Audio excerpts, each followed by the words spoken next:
शेतकरी मित्रांनो नमस्कार.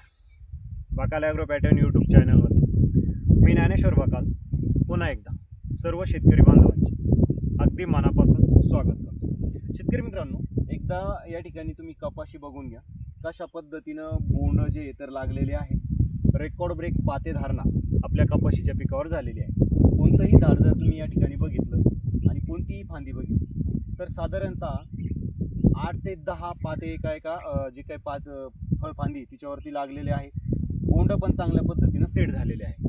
जवळपास या अवस्थेत सध्या 25-30 बोंड आपल्या कपाशीवरती बनलेले आहे आणि 150+ पातं आता कपाशीवर उपलब्ध आहे. आता बऱ्याच शेतकऱ्यांची एक कॉमन समस्या आहे आणि समस्या अशी आहे की अशा पद्धतीनं कपाशी पिकामध्ये सुरुवातीच्या काळात रेकॉर्ड ब्रेक पाते धारणा होते. म्हणजे खूप पाते कपाशीच्या पिकाला लागतं, पण ॲक्च्युली ज्यावेळेस या पात्यांचं अशा पद्धतीनं बोंडात रूपांतर होण्याची वेळ येते त्यावेळेस आपल्याला चित्र जे तर ते काही वेगळंच पाहायला मिळतं. जेवढी भयंकर पाते धारणा होते तितकीच भयंकर पात्यांची गळ कपाशी पिकामध्ये होऊ लागते. मग शेतकरी मित्रांनो, ही समस्या नेमकी कशामुळे त्या ठिकाणी उद्भवत असेल? अशा पद्धतीनं समस्या उद्भवण्याच्या पाठीमागं वातावरणाचा बदल हा असू शकतो का, किंवा कमी जास्त पाऊस झाल्यामुळे अशा पद्धतीनं पात्यांची गळ होत असेल का, किंवा शेतकरी मित्रांनो तुम्ही जे नियोजन करता विशेष करून जे काही फवारणीचं नियोजन आहे त्याच्यामध्ये तुम्ही काही चूक करत आहात का, जेणेकरून सुरुवातीला कपाशी पिकामध्ये 250-300 पर्यंत पाते लागतात, पण ॲक्च्युली शेवटच्या स्टेजमध्ये जर आपण पाहिलं तर त्याच्यापैकी साधारणतः 60-70 बोंड पक्व होतात. म्हणजे जी पाते तर त्या पात्याचं बोंडात रूपांतर होतं. बाकी जवळपास 70% जे पातं आहे तर ते ड्रॉप होऊन जातं, म्हणजे गळून जातं. आणि ही समस्या केवळ 1-2 शेतकऱ्यांची नाही आहे, जवळपास 90% शेतकऱ्यांच्या कपाशीच्या पिकामध्ये येणारी ही समस्या आहे. फक्त केवळ मोजके शेतकरी असे आहे की ज्यांच्या शेतामध्ये ही समस्या कमी प्रमाणामध्ये जाणवते, आणि ती कमी प्रमाणात जी जाणवते तर ती नॅचरल समस्या असते, म्हणजे नॅचरल पात्यांची गळ असते, त्याच्यामुळे त्याचा विचार आपल्याला करायचा नाही.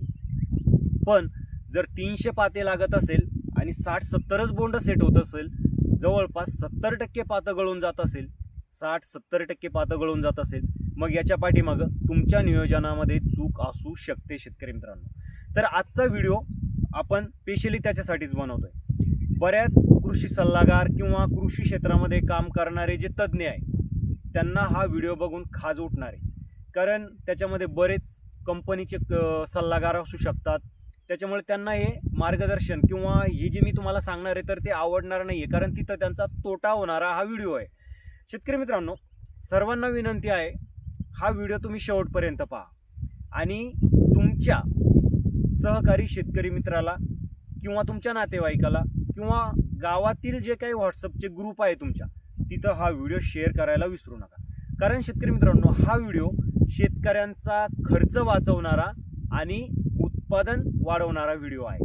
पूर्ण प्रॅक्टिकल माहिती आपण व्हिडिओमध्ये जाणून घेणार आहोत. शेतकरी मित्रांनो, एकदा आपल्या चॅनलला तुम्ही सबस्क्राईब केलं नसेल तर सबस्क्राईब करून ठेवा, नोटिफिकेशन बेल ऑन करा, म्हणजे येणाऱ्या नवीन व्हिडिओचं नोटिफिकेशन तुम्हाला मिळेल. शेतकरी मित्रांनो, अशा पद्धतीनं कपाशी पिकामध्ये रेकॉर्ड ब्रेक पाते धारणा झाल्याच्या नंतर ज्यावेळेस या पात्यांचं बोंडामध्ये रूपांतर होण्याची वेळ येते त्यावेळेस आपल्याला चित्र काहीसं वेगळं पाहायला मिळतं.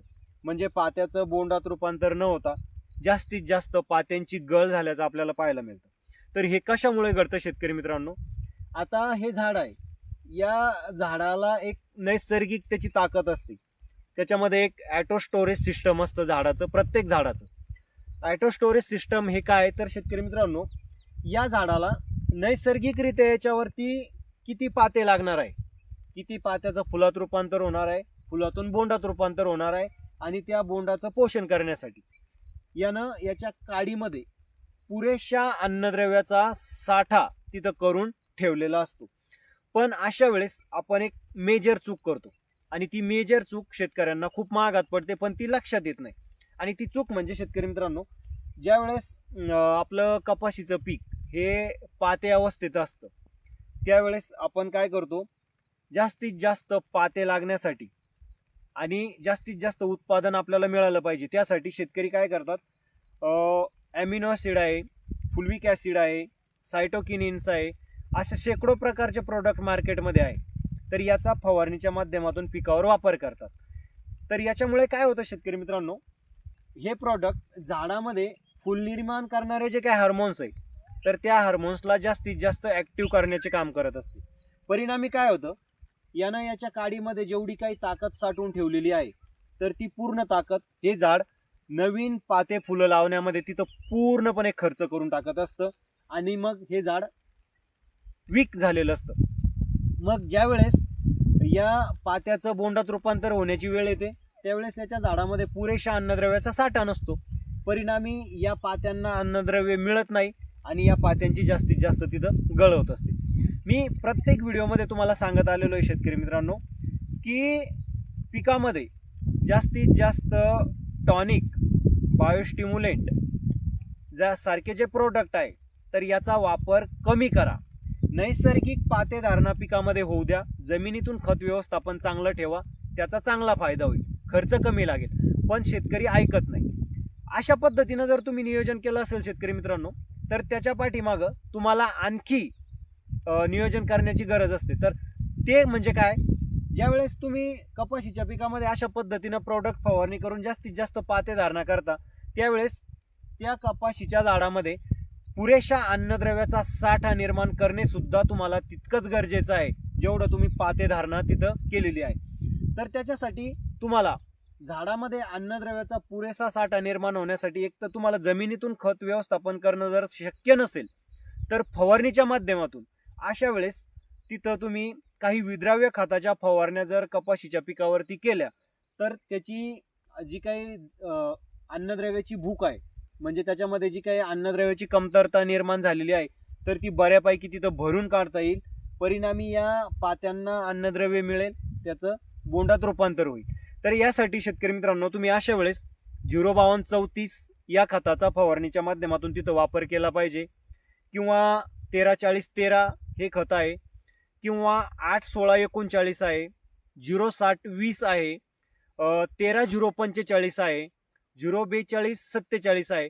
हे जे काही मी तुम्हाला 5-6 प्रकारचे विद्राव्य खतं सांगितले, तुम्ही टप्प्याटप्प्यानं जर याच्या फवारण्या पिकावरती अशा वेळेस केल्या तर ही जी काही मेजर समस्या आहे पाते ड्रॉप होण्याची ही तुम्हाला तिथं कमी प्रमाणामध्ये जाणवेल. कारण काय शेतकरी मित्रांनो, झाडामध्ये फवारण्या या विद्राव्य खताच्या केल्यामुळे तिथं पुरेसा अन्नद्रव्याचा साठा तिथं निर्माण होईल आणि पात्यांना बऱ्यापैकी अन्नद्रव्य मिळाल्यामुळे जे गळ जास्त होणार आहे पात्यांची तर ती कमी प्रमाणात होईल, जास्तीत जास्त पात्याचं सेटिंग होईल आणि बोंडाचं सुद्धा चांगलं पोषण होईल.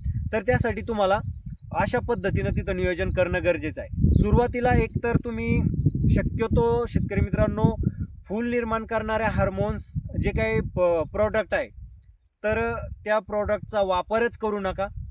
नैसर्गिकरित्या पातेधारणा होऊ द्या, तिथं पात्यांची गळ कमी होईल. जमिनीतून खत व्यवस्थापन चांगलं ठेवा, तुम्हाला कोणत्याही प्रकारचं टॉनिक वापरण्याची तिथं गरज पडणार नाही.